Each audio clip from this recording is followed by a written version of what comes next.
So I'm going to practice with you to help you and to show you not only the good ways to make the chords and how they should sound, but also give you some good rhythmic ways to practice. So we're going to start by doing chord push-ups. Now I call these push-ups because in the same way if you were to go to the gym and do a workout, you have to do sets and reps and everything. We're going to be doing sets and repetitions of the actual chords. This is the best way to start getting these down.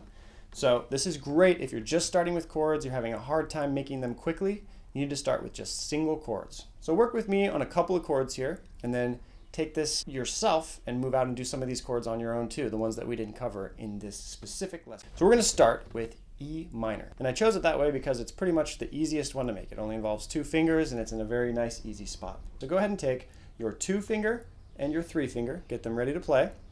And we're going to put our 2 finger here on the 5th string, 2nd fret, or the A string, 2nd fret. 3rd finger right behind it, D string, 2nd fret.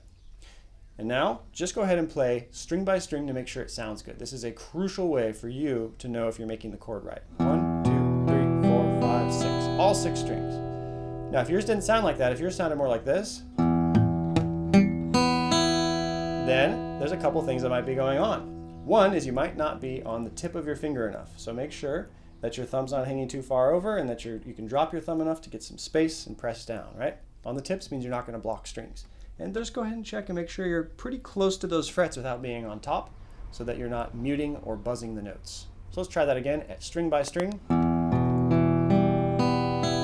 If yours still doesn't sound good, that's okay. It'll sound better and better as we go through. So now what we're going to do some push-ups, let's do 5 reps of E minor. So what we'll do is we'll strum it, and we'll shake it out.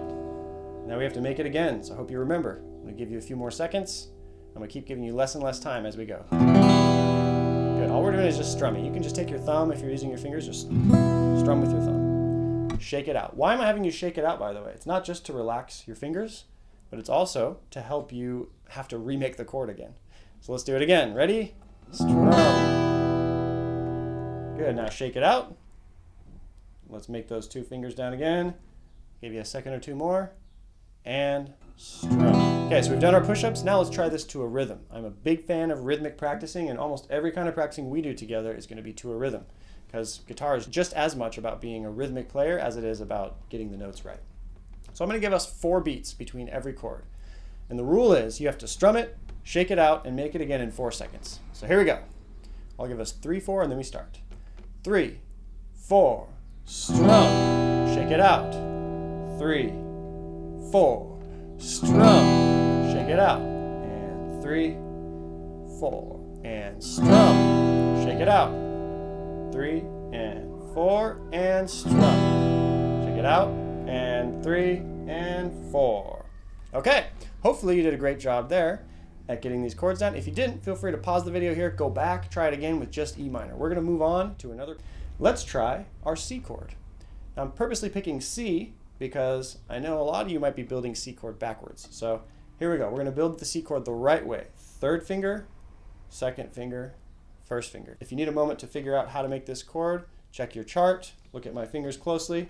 We have our 3rd finger on the 3rd fret of the A string, 2nd finger on the D string, 2nd fret, and 1st finger on the B string, 1st fret.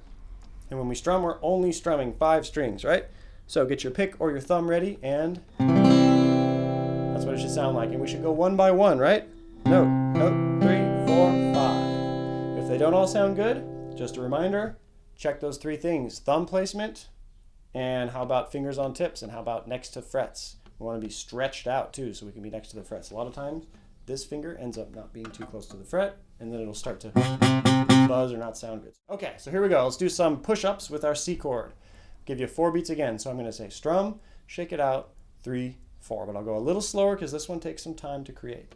Now you notice if you watch along with me, I'll build the chord finger by finger sometimes, and towards the end, I'll probably just throw the whole thing down. Here we go. Get your chord ready. And 3, 4, and strum, shake it out, 3, 4, and strum, shake it out, build the chord, 3 and 4, and strum, shake it out, and build, 3 and 4, and strum, shake it out, and 3 and 4, and strum. Okay, hopefully you made it through that. If you didn't, go back and practice it a bunch. It's a great chord to practice. We'll do a G chord now, okay? Now we're going to do this particular fingering of a G chord, and you'll notice I've given more than one way to play a G chord, and that's just because depending on the context, it may be different on how you want to make a G chord. This is a great one to get used to though, and it uses 3 weak fingers, so we're going to practice a lot. Now if you're going to build this chord, 3rd finger, 2nd finger, 4th finger, pinky, right? So first step, try to make that chord and see if you can get it to sound like this.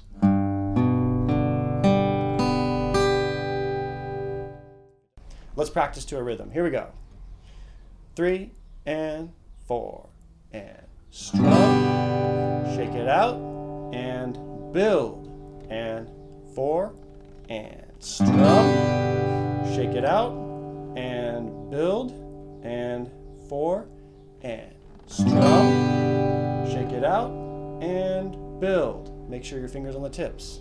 And strum, shake it out and build, and 4 and strum.